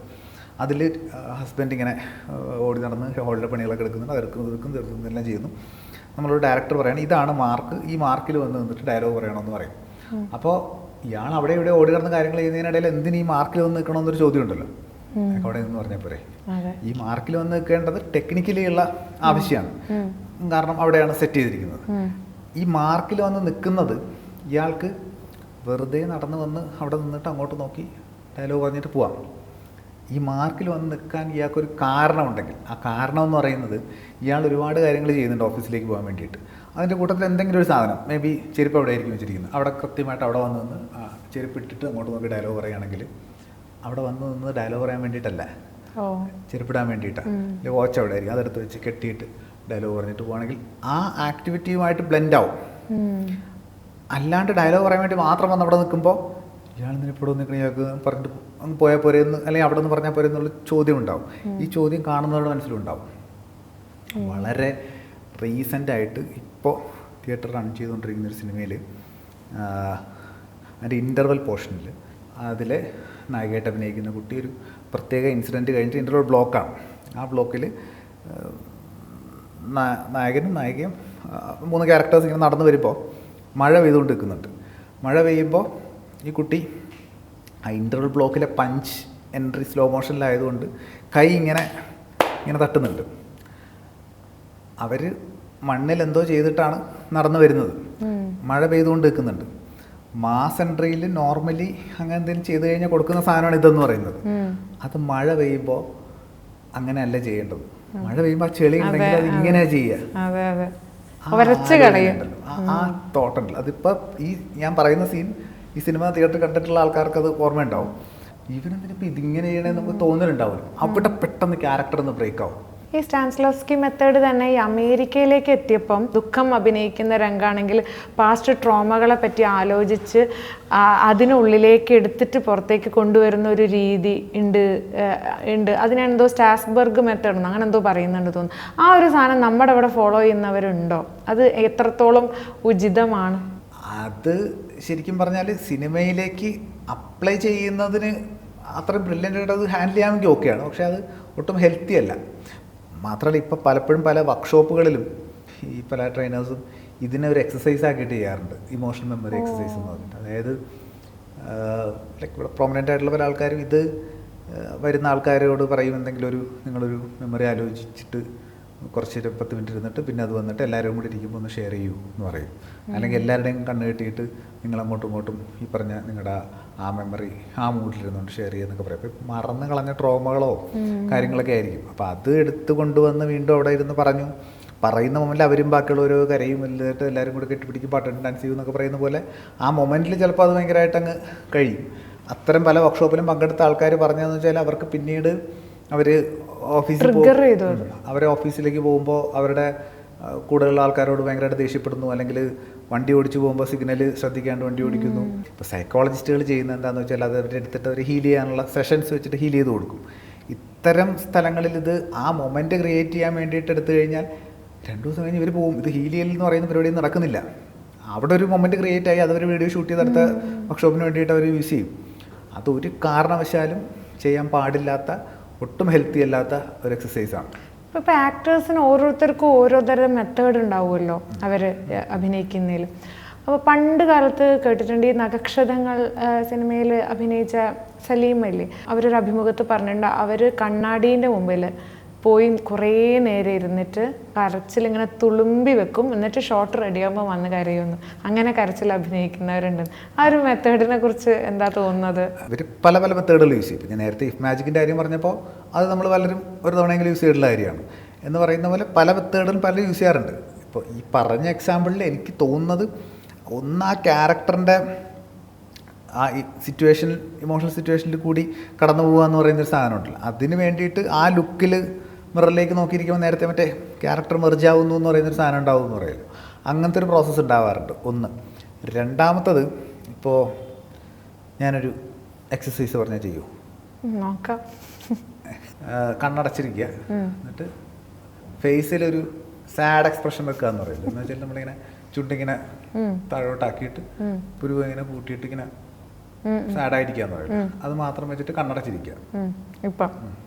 2 മിനിറ്റ് ഒരു സാഡ് ഫേസ് വെക്കുക, കണ്ണടച്ചിരിക്കുക.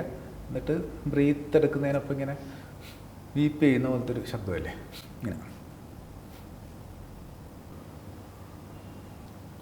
ഓക്കെ, ഈ വീപ്പ് ചെയ്യാൻ പറഞ്ഞല്ലോ, എന്താ ഫീൽ ചെയ്തത്? ഫേസിന്റെ എക്സ്പ്രഷൻ എന്ന് പറയുന്ന സാധനം ഉണ്ടല്ലോ, അത് കുറച്ചുകൂടെ എവിഡന്റ് ആയിട്ട് വെച്ചാൽ നല്ലതായിരിക്കും എന്ന് തോന്നി. വെച്ചാൽ ശരിക്കും ഈ പുരുവ് ഇങ്ങനെ കൂട്ടി വെക്കാന്നുള്ള സാധനം ഉണ്ടല്ലോ, അത് വെച്ചിട്ട് ഈ വീപ്പ് ചെയ്യുമ്പോൾ തന്നെ ഇങ്ങനെ വെക്കുമ്പോൾ തന്നെ നമുക്കൊരു ഭാരം ഇങ്ങനെ ക്രിയേറ്റ് ആയിട്ട് വരും. അവിടെ നിന്ന് തന്നെ നമുക്ക് ഒന്നുമില്ലെങ്കിൽ ഒരു ഇമോഷൻ ഉണ്ടായി പുറത്തുനിന്ന് അകത്തേക്ക് എടുക്കുക പോലുള്ള അത്തരം ടെക്നിക്കുകളും ചെയ്യാറുണ്ട്. ഈ മെത്തേഡ് ആക്ടിങ് നമ്മൾ ഒത്തിരി കേട്ടിട്ടുണ്ട്. അതിന്റെ ഒരു മകുടോദാഹരണമായിട്ട് പറയുന്ന ഒരാളാണ് മമ്മൂട്ടി എന്ന് പറയുന്നത് ആക്ടർ. എന്താണ് ശരിക്കും മെത്തേഡ് ആക്ടിങ് എന്ന് പറയുന്നത്? തേർഡ് ആക്ടിങ് എന്ന് പറയുന്ന ഒരു സാധനമല്ല, പല പല കാലത്തായിട്ട് പല പല ആൾക്കാരുണ്ടാക്കി പല പല മെത്തേഡുകളുണ്ട്. സ്റ്റാൻസ്ലാസ്റ്റിക് മെത്തേഡുകളുണ്ട്, ഡിസ്റ്റാസ് വർക്ക് മെത്തേഡുണ്ട്, ഒട്ടാഹിക് മെത്തേഡുണ്ട്, മേസ്നഡ് ടെക്നിക്കുകളുണ്ട്. ഗിവൺ സർക്കംസ്റ്റാൻസസ് എന്നൊക്കെ പറഞ്ഞിട്ട് നമുക്കുള്ള സാഹചര്യങ്ങൾ മനസ്സിലാക്കിയിട്ട് ക്യാരക്ടറിലേക്ക് മാറുക, പലതരം മെത്തേഡ്. അപ്പോൾ ഈ മമ്മൂട്ടി മെത്തേഡ് ആക്ടിങ് എന്ന് പറഞ്ഞാൽ പെർട്ടിക്കുലർ മെത്തേഡ് ആയിരിക്കില്ല, പലതരം ഓരോ ക്യാരക്ടർ അത് വ്യക്തികൾക്കനുസരിച്ചും കഥാപാത്രങ്ങൾക്കനുസരിച്ചിട്ടുമാണ് മെത്തേഡ്സ് മാറുന്നത്. ഒരു സാധനമല്ല എന്തായാലും. പക്ഷേ ഈ ഗദ്ഗതം ഉണ്ടാക്കുന്നതിൽ പുള്ളീനെ കളിച്ചൊക്കെ ആരുമില്ല എന്നല്ലേ തോന്നുന്നു. എക്സ്പീരിയൻസും പ്രാക്ടീസും ആണ് അതിൽ ഹിറ്റാണ്. ഒരു സാധനം നമുക്ക് ഒരു കോൺഫിഡൻസ് ഇട്ട് കഴിഞ്ഞാൽ അത് വെച്ച് കളിക്കാൻ പറ്റും. ഇവരും കോച്ചിങ്ങിനും ട്രെയിനിങ്ങിനും ഒക്കെ പോയിട്ട് അപ്ഡേറ്റ് ചെയ്യുന്നുണ്ടാവുമോ? അതോ ട്രെയിനിങ്ങിനും കോച്ചിങ്ങിനും പോകുന്നു എന്ന് ഞാൻ പറയില്ല. പക്ഷേ അവർ ലാൽ സാറിൻ്റെ എനിക്ക് നമുക്ക് പലപ്പോഴും അങ്ങനെ സംസാരിക്കാൻ ഭയങ്കര ഇഷ്ടമുള്ള ആളാണ്. അപ്പം അത്തരം പുതിയ പരിപാടികൾ, പുതിയ ബുക്കുകൾ അല്ലെങ്കിൽ അങ്ങനത്തെ ടെക്നിക്സ് കാര്യങ്ങളൊക്കെ വരുന്നത് അതൊക്കെ കേൾക്കാനും സംസാരിക്കാനും അങ്ങനെയൊക്കെ താല്പര്യം കാണിക്കാറുണ്ട്.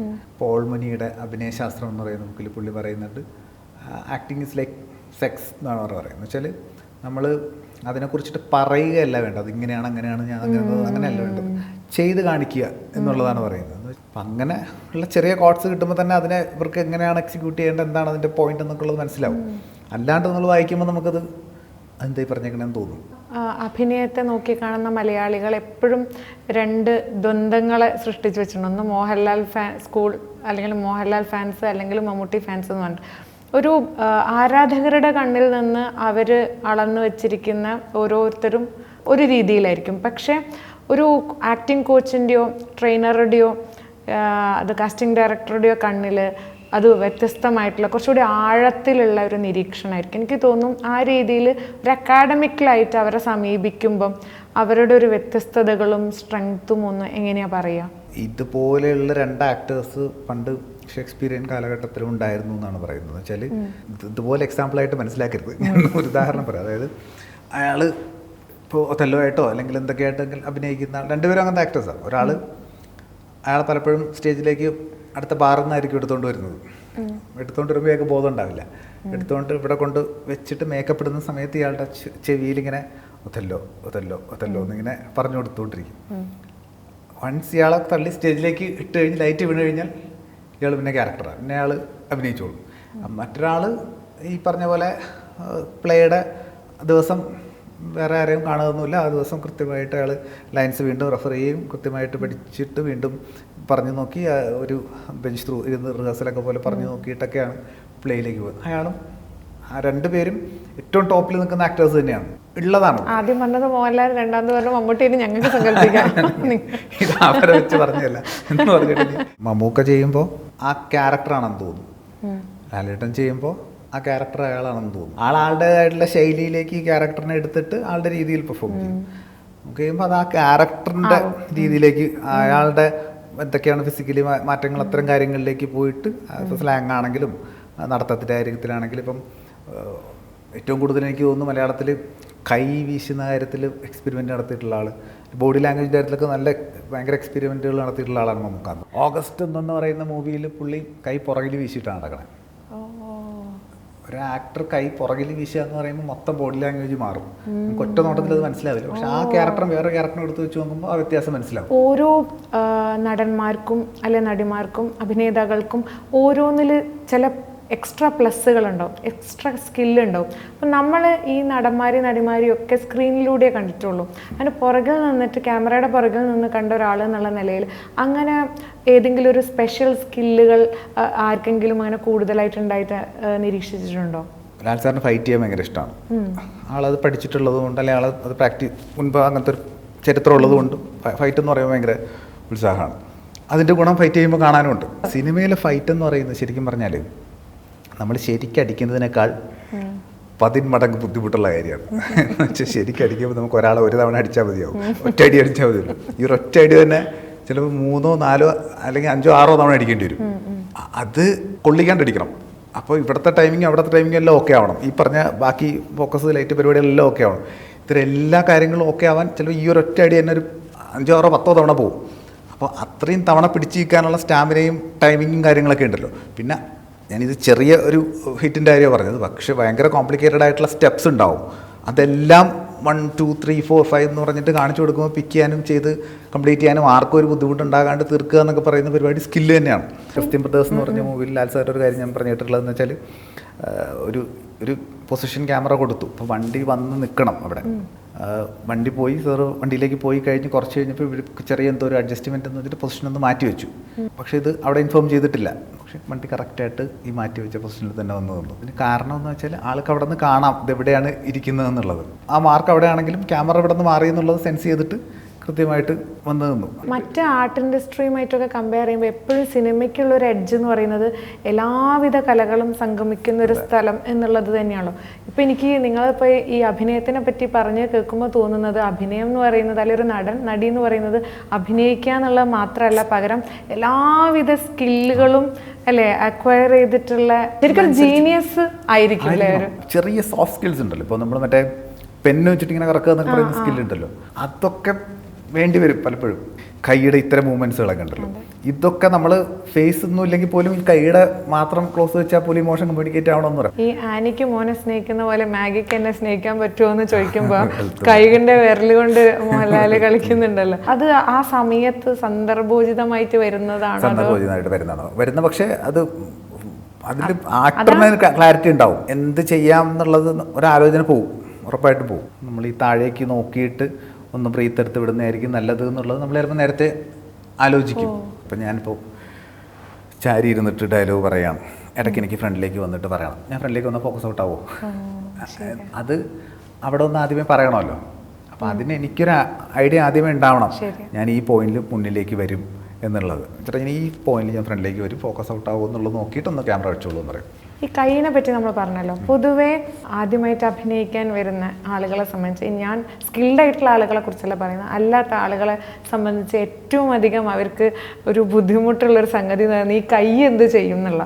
അതിപ്പോൾ നമ്മൾ കോൺഷ്യസ് ആയിട്ട് സംസാരിക്കുമ്പോൾ വരെ, ഇപ്പോൾ പ്രസംഗിക്കാൻ നിൽക്കുമ്പോൾ വരെ കൈ നമുക്ക് പലപ്പോഴും ഒരു ഭാരമാണ്. ചിലപ്പോൾ നമ്മളിങ്ങനെ അരയിൽ കൈ വെക്കും, അല്ലെങ്കിൽ ഇങ്ങനെ വെക്കും, അറ്റൻഷനിൽ വെക്കും, എന്ത് ചെയ്യണം എന്നറിയില്ല.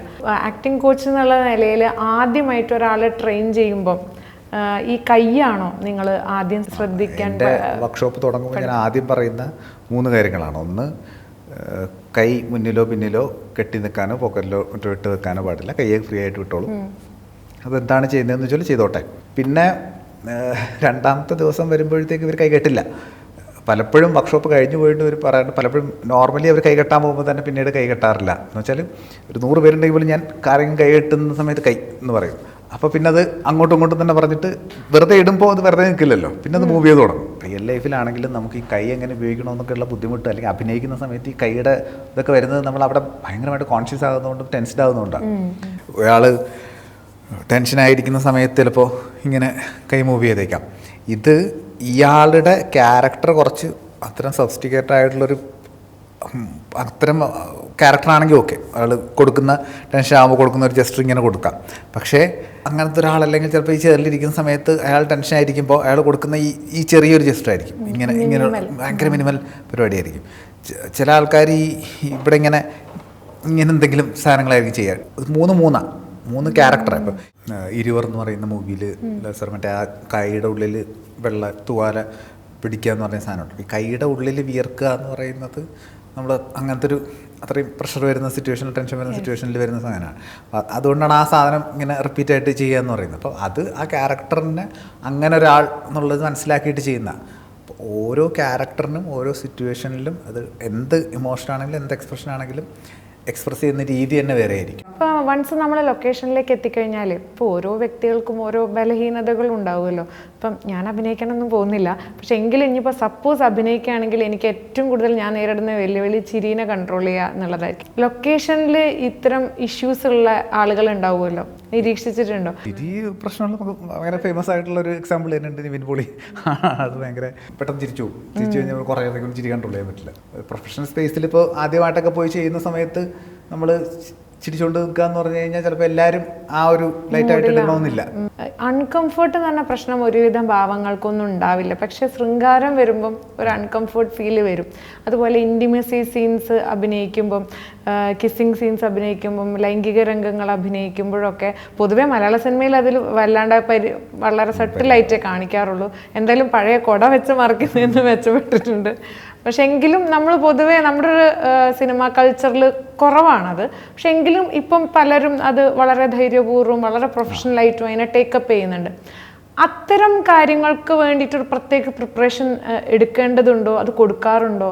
സീൻസ് അഭിനയിക്കുമ്പോൾ ഇപ്പോൾ ഇൻറ്റിമസി ഡയറക്ടേഴ്സ് അല്ലെങ്കിൽ ഇൻറ്റിമസി ട്രെയിനേഴ്സ് കൊറിയോഗ്രാഫേഴ്സ് ഒക്കെ ഉണ്ടാവാറുണ്ട്. സെപ്പറേറ്റ് ആയിട്ട് ചെയ്യാറുണ്ട്. ആദ്യം അങ്ങോട്ടും ഇങ്ങോട്ടും കൺസെൻറ്റ് എടുക്കുക എന്ന് പറയുന്നൊരു കാര്യമുണ്ട്. ഇപ്പോൾ കിസ്സിങ് ആണെങ്കിലും ഈ പറഞ്ഞ ബെഡ്റൂം സീക്വൻസുകളാണെങ്കിലും എന്താണെങ്കിലും കൺസെൻറ്റ് എടുക്കുക എന്ന് പറയുന്നൊരു പരിപാടിയുണ്ട്. കാരണം രണ്ടുപേർക്കും എന്തെങ്കിലുമൊക്കെ ഡൗട്ട്സ് ഉണ്ടാവും. അപ്പം ഞാൻ അങ്ങനെ ചെയ്താലോ അവിടെ ചെയ്താൽ അങ്ങനത്തെ പ്രശ്നം ഉണ്ടാവും. അപ്പോൾ കൺസെൻറ്റ് എടുക്കുക പ്ലസ് ഗ്രീൻ സോണും റെഡ് സോണും മാർക്ക് ചെയ്യുക എന്ന് പറയുന്നൊരു പരിപാടിയുണ്ട്. അതായത് എവിടെയൊക്കെ ടച്ച് ചെയ്യാം, കൈകൊണ്ട് എവിടെയൊക്കെ ടച്ച് ചെയ്യാം, എവിടെയൊക്കെ ടച്ച് ചെയ്യാൻ പാടില്ല. ടച്ച് ചെയ്യാൻ പറ്റുന്ന സ്ഥലങ്ങൾ ഗ്രീൻ സോണും ടച്ച് ചെയ്യാൻ പാടില്ലാത്ത സ്ഥലങ്ങൾ റെഡ് സോണും. ബോഡി കൊണ്ട് എവിടെയൊക്കെ ടച്ച് ചെയ്യാൻ പാടില്ല, ഗ്രീൻ സോൺ റെഡ് സോൺ. അപ്പം ഒരു ക്ലാരിറ്റി അങ്ങോട്ടും ഇങ്ങോട്ടും ഉണ്ടാക്കി കൊടുക്കും. ഇൻറ്റിമസി ഡയറക്ടർ നിന്നത് ചെയ്യിക്കും, അത്രയും ട്രെയിനേഴ്സ് ചെയ്യുക. എന്നിട്ട് പിന്നെ അതിന് കോറിയോഗ്രഫി ചെയ്യും കൃത്യമായിട്ട്. അപ്പോൾ ഈ പറഞ്ഞ ടച്ച് ചെയ്യാൻ പാടില്ല സ്ഥലങ്ങളും പാടില്ല അങ്ങനെ വെച്ചിട്ട് തന്നെ ആയിരിക്കും എൻ്റെ കോറിയോഗ്രഫി വരുന്നത്.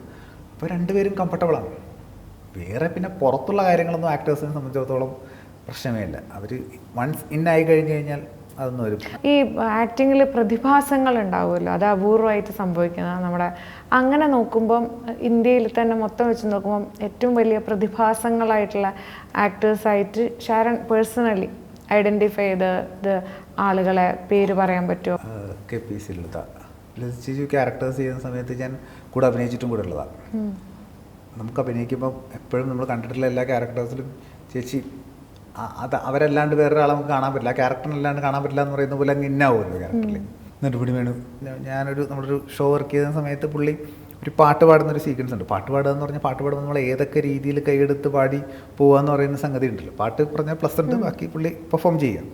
പക്ഷെ ഒരു സ്ഥലത്ത് കട്ട് ചെയ്തിട്ട് നമുക്ക് ഈ പോർഷൻ പാട്ടിൻ്റെ ഈ ട്രാക്കോട്ട് ഈ ലൈൻ തൊട്ട് പോവാം എന്ന് പറഞ്ഞപ്പോൾ വീഡിയോ ഒന്നും നോക്കിയിട്ടില്ല. അവിടെ എന്താണോ പുള്ളി ഏത് രീതിയിലാണോ കൈ തട്ടിയത് അവിടെ മുതൽ പുള്ളി റീസ്റ്റാർട്ട് ചെയ്തിട്ടുണ്ട് എന്ന് പറയുന്ന പോലെ നമ്മൾ ചെയ്യുന്ന എല്ലാ കാര്യവും ചെയ്യുന്ന കാണുമ്പോൾ നമുക്ക് അത്രയും സ്വാഭാവികമായിട്ടും അങ്ങനെ അതായി തോന്നുകയും എന്നാൽ അവരതിൻ്റെ ഈ പറഞ്ഞ ടെക്നിക്കൽ പാർട്ട് വളരെ ബ്രില്യൻ്റായിട്ട് ചെയ്യുക എന്ന് പറയുന്ന കാര്യമുണ്ട്. അവിടെയാണ് എനിക്ക് ഹൈ കിട്ടുന്നത്. പിന്നെ നസുദ്ദീൻ ഷാ തിയേറ്ററിൽ നിന്ന് വന്ന ഒരാൾ കൂടിയാണ്. പുള്ളിയുടെ റൂമിനുള്ളിലൊരു ക്യാമറ വെച്ചിട്ട് പുള്ളി കാര്യങ്ങൾ ലൈവായിട്ട് ചെയ്തിട്ട് അത് ഷൂട്ട് ചെയ്ത് കണ്ടിട്ട് അങ്ങനെയൊക്കെ പുള്ളി സ്വന്തമായിട്ട് വർക്ക് ചെയ്തിട്ടുണ്ട്. ഇവർ അഭിനയിച്ച് കാണിക്കുന്നതിനെ കുറിച്ച് മാത്രമല്ല ഞാൻ ഈ പറയുന്നത്, അവർ എത്രത്തോളം അതിന് വേണ്ടിയിട്ടുള്ള ഒരു എഫേർട്ട് ഇട്ടിട്ടാണ് നമുക്ക് ഈ റിസൾട്ട് കാണിച്ചു തരുന്നത് എന്നുള്ളതാണ്. ഈ സൗന്ദര്യം എന്ന് പറയുന്നത് ആപേക്ഷികമാണ്, ഓരോരുത്തരുടെ കണ്ണിലുള്ളതാണ്. പക്ഷെ എങ്കിലും നമുക്ക് ചില ക്രൈറ്റീരിയാസ് ഉണ്ട്. നമ്മൾ സുന്ദരനാണോ സുന്ദരിയാണോ എന്ന് പറയുന്നത്. പൊതുവേ അഭിനേതാക്കളെ എടുത്ത് നോക്കുമ്പോൾ അല്ലെങ്കിൽ സ്റ്റാർസിനെ എടുത്ത് നോക്കുമ്പോൾ പുരുഷന്മാരിൽ ഭയങ്കര വ്യത്യസ്തമായ സൗന്ദര്യങ്ങളാണ്. നിറങ്ങളിൽ വ്യത്യാസം ഉണ്ടാവും, മുഖത്തെ ആകൃതിയിൽ വ്യത്യാസം ഉണ്ടാവും. ശരിക്കും ഒരുപക്ഷെ സൗന്ദര്യ സങ്കല്പത്തിൽ പറയുക, ഒരു സാമ്പ്രദായിക സൗന്ദര്യ സങ്കല്പത്തിൽ പറയണമെങ്കിൽ ചിലപ്പോൾ കുഞ്ചാകോപനും അല്ലെങ്കിൽ ഹൃതിക് റോഷനൊക്കെ മാത്രമേ ഇഷ്ടമാവേണ്ടതുള്ളൂ. പക്ഷെ അതല്ല, അവരുടെ അപ്പുറത്ത് ചില ആളുകളെ സൗന്ദര്യം ഇഷ്ടപ്പെടുന്നുണ്ട്. പക്ഷെ സ്ത്രീകളിലേക്ക് എത്തുമ്പം ഇത്തരത്തിലുള്ള വൈഡ് വെറൈറ്റീസ് ഓഫ് സൗന്ദര്യം എന്ന് പറയുന്നത് നമ്മൾ കാണുന്നില്ല. അല്ലെങ്കിൽ ഒരു പെർട്ടിക്കുലർ ആയിട്ടുള്ള പുരുഷ സങ്കല്പത്തിലുള്ള സൗന്ദര്യത്തിൽ പരിമിതപ്പെട്ടുകൊണ്ടുള്ള സൗന്ദര്യം ഉള്ള സ്റ്റാർസ് മാത്രമേ സൃഷ്ടിക്കപ്പെട്ടിട്ടുള്ളൂ എന്ന് തോന്നുന്നു. ഇത് ഒരു പക്ഷേ സിനിമ എന്ന് പറയുന്നത് ശരിക്കും പുരുഷൻ്റെത് തന്നെയായി നിലനിൽക്കുന്നതുകൊണ്ട് സംഭവിക്കുന്നതാണ്. ഇത്തരം പരിമിതികളുണ്ട്. അല്ലാണ്ട് മനഃപൂർവ്വം ഇത് മറ്റേ പുരുഷ കേന്ദ്രീകൃതമാക്കി മാത്രം ചെയ്യണം, സ്ത്രീകളെ എങ്ങനെ മാത്രം ചിത്രീകരിക്കണം എന്നുള്ള പരിപാടിയൊന്നും ഉണ്ടാവില്ല. മൊത്തം സമൂഹം എന്താണോ എടുക്കുന്നത് അതേ കൊടുക്കാൻ പറ്റുള്ളൂ എന്നുള്ളത് കൊണ്ട് ഒരു ചെറിയ അഡ്ജസ്റ്റ്മെൻറ്റുകളും കോംപ്രമൈസും ഒക്കെ ചെയ്യുന്നത്. ഫൈനലി എന്തൊക്കെ പറഞ്ഞാലും ഇതൊരു വിൽക്കപ്പെടേണ്ട പ്രൊഡക്റ്റാണ്, അത്രേ ഉള്ളൂ. നമ്മൾ നേരത്തെ ഈ ഹാങ് ഓവറിനെ പറ്റി പറഞ്ഞല്ലോ, കഥാപാത്രങ്ങൾ അത്തരത്തിൽ ഭയങ്കര ഇമോഷണൽ ഹാങ് ഓവറിൽ പെട്ടുപോയ ഏതെങ്കിലും അഭിനേതാക്കളെ പറ്റി അറിയോ സിനിമയ്ക്ക് ശേഷം? പറഞ്ഞ ജയദീപ് ഹലാവത്ത് എന്നൊരു ആക്ടറുണ്ട് നമ്മുടെ പത്താൾ ലോക്കിലൊക്കെ. ആൾ നെറ്റ്ഫ്ലിക്സിൻ്റെ ഒരു റൗണ്ട് ടേബിളിലിരുന്നു പറഞ്ഞ ആൾക്ക് റിയൽ ലൈഫ് സിറ്റുവേഷൻസിൽ പലപ്പോഴും ഇമോട്ട് ചെയ്യാൻ പറ്റാറില്ല. എന്നുവെച്ചാൽ അത്രയ്ക്കും ക്യാമറയ്ക്കും സിനിമയിൽ അഭിനയിച്ചുകൊണ്ടിരിക്കുകയാണല്ലോ, അല്ലെങ്കിൽ അത്രയും ഇമോഷൻ സിറ്റുവേഷൻസ് കൊടുക്കുകയാണല്ലോ. റിയൽ ലൈഫിൽ അങ്ങനത്തെ സിറ്റുവേഷൻ വരുമ്പോൾ അത് റിയൽ ആണ്, ആ ഒരു കോൺഫ്ലിക്റ്റ് ഉണ്ട്. ഇമോഷൻ വേണ്ട രീതിയിൽ വരുന്നില്ല. ഇപ്പം നല്ല നടനോ നടിയോ ആയി മാറാൻ വേണ്ടി വരുന്നവർ, ആഗ്രഹിക്കുന്നവർ ഒരുപാടുണ്ട്. ഇപ്പം സിനിമ മോഹിക്കാത്തവരില്ല. കുറേയൊക്കെ ഇപ്പം സോഷ്യൽ മീഡിയ, ഇൻസ്റ്റാഗ്രാം, യൂട്യൂബ്, പിന്നെ അതുപോലെ ഫേസ്ബുക്ക് ഒക്കെ വന്നുകൊണ്ട് സിനിമയിൽ എത്തിപ്പെടാൻ പറ്റിയിട്ടില്ലെങ്കിൽ അവരുടെ അഭിനയമോഹം വേറെ ഒരു തരത്തിലെങ്കിലും അവർക്ക് പ്രകടിപ്പിക്കാനുള്ള അവസരങ്ങളുണ്ട്. അങ്ങനെ അവസരങ്ങൾ തേടുന്നവർക്കും അല്ലെങ്കിൽ ഇത്തരത്തിലുള്ള ചെറു പരീക്ഷണങ്ങൾ നടത്തുന്നവർക്കും ഒക്കെ പറഞ്ഞു കൊടുക്കാൻ പറ്റിയ ഒരു പ്രധാനപ്പെട്ട ചില ഉപദേശങ്ങളും ടിപ്സുകളും ഒന്ന് ചുരുക്കി പറയും. ഇപ്പോൾ ഈ റീസെൻ്റ് ആയിട്ട് ഞാൻ ഈ കാസ്റ്റിംഗ് കോൾ ഇട്ടല്ലോ, കാസ്റ്റിംഗ് കോൾ ഇട്ടിട്ട് അതിൽ വ്യക്തമായിട്ട് പറഞ്ഞിട്ടുണ്ട് നമ്മളുടെ ക്യാരക്ടേഴ്സിൻ്റെ റിക്വയർമെൻറ്റ് എന്തൊക്കെയാണെന്നുള്ളത്. ഇന്ന രീതിയിലുള്ള ലുക്കുള്ളൊരു ക്യാരക്ടറാണ്, ഇതാണ് ഏജ് ഗ്രൂപ്പ് എന്നൊക്കെ പറഞ്ഞ് വ്യക്തമായിട്ട് പറഞ്ഞിട്ടുണ്ട്. അപ്പോൾ ഫോട്ടോസും ഡീറ്റെയിൽസും അയക്കുമ്പോൾ മുൻപ് എപ്പോഴോ എടുത്തു വെച്ച ഇതുമായിട്ട് പുലബന്ധം പോലും ഇല്ലാത്ത രീതിയിലുള്ള ഫോട്ടോസാണ് പലരും പെട്ടെന്ന് അയച്ചു വിടുന്നത്. അതൊരു ജോലി തീർക്കൽ പോലെ ചെയ്യുക. കാസ്റ്റിംഗ് കോൾ കിട്ടും, ഫോട്ടോ അയക്കാം എന്ന് പറഞ്ഞിട്ട് വെറുതെ ഫോട്ടോ അയക്കുന്നു എന്ന് പറയുന്ന പോലെയാണ് ഫോട്ടോസ് അയക്കുന്നത്.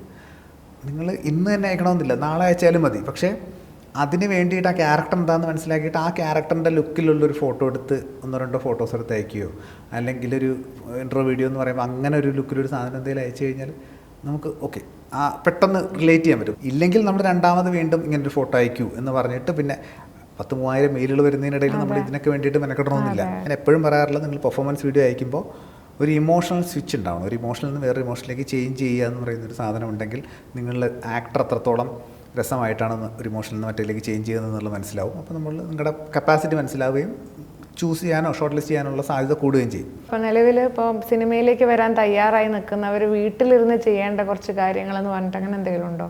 അഭിനയമാണ് ഇഷ്ടമെങ്കിൽ അതിന് വേണ്ടിയിട്ട് എന്തെങ്കിലും ഇപ്പോൾ നിങ്ങൾക്ക് യൂട്യൂബിലോ ഒക്കെ ഒരുപാട് എക്സസൈസുകളും അല്ലെങ്കിൽ അത്തരം കാര്യങ്ങൾ ഉണ്ടാവാറുണ്ട്. ഇതൊന്നും അല്ലെങ്കിൽ ഈ പറഞ്ഞ പോലെ നിങ്ങൾ വായിക്കുന്ന പുസ്തകങ്ങളിൽ നിന്ന് മറ്റൊരു ക്യാരക്ടർ എടുത്തിട്ട് ആ ക്യാരക്ടറിനെ ഒന്ന് പെർഫോം ചെയ്ത് സ്വന്തമായിട്ട് പെർഫോം ചെയ്ത് നോക്കുക എന്നൊക്കെ പറയുന്ന പോലത്തെ പ്രാക്ടീസ് ചെയ്യാം. അത് ഫ്രണ്ട് ക്യാമിൽ ചെയ്യണമെന്നില്ല. കാരണം ഫ്രണ്ട് ക്യാമിൽ ചെയ്യുമ്പോഴും നമ്മളെ നോക്കാനുള്ളൊരു ടെൻഡൻസി ഉണ്ടാവും. വേറെ ആരെക്കൊണ്ടെങ്കിലും ഷൂട്ട് ചെയ്തിട്ടോ അല്ലെങ്കിൽ ബാക്ക് ക്യാമിൽ ഒരു പരിപാടി ചെയ്തിട്ട് നമുക്ക് സ്വയം നോക്കി കറക്റ്റ് ചെയ്യാം, അല്ലെങ്കിൽ അറിയുന്ന ആളുടെയും കാണിച്ചു നോക്കാം. അങ്ങനെ ചെയ്തുകൊണ്ടേ ഇരുന്നാൽ മാത്രമാണത് ഒന്ന് ഷാർപ്പാവുള്ളൂ. ഇപ്പോൾ കഴിഞ്ഞ ദിവസം എൻ്റെ നമ്മുടെ ഒരു സുഹൃത്ത്, ഒരു ബ്രദറാണ്, അവൻ കുറേ നാളായിട്ട് സിനിമയ്ക്ക് വേണ്ടി ട്രൈ ചെയ്യുന്നിട്ട് 1-2 സിനിമകൾ ചെയ്യുകയും ചെയ്തു. അപ്പോൾ ഈ അടുത്തവനെ ഒരു വെബ് സീരീസ്, ഒരു ഇൻസ്റ്റയിൽ അങ്ങനെ സീരീസ് ചെയ്യുന്ന ഒരു ടീമുമായിട്ട് കണക്റ്റ് ആയിട്ട് സ്ഥിരമായിട്ട് വീഡിയോസ് ചെയ്യുന്നുണ്ട്. അപ്പോൾ കഴിഞ്ഞ ദിവസം വിളിച്ചോ പറഞ്ഞ് ഇപ്പോൾ എനിക്ക് ആക്ഷൻ പറഞ്ഞ് അഭിനയിച്ച് തുടങ്ങിക്കഴിഞ്ഞാൽ കട്ട് പറയുന്നവരെ ഞാൻ എന്താണ് ചെയ്യുന്നതെന്നുള്ളത് കൃത്യമായിട്ട് ക്ലാരിറ്റി ഉണ്ട്. പക്ഷേ ചെയ്യുന്നത് ഭയങ്കര രസമായിട്ട് ചെയ്യുന്നുണ്ട്.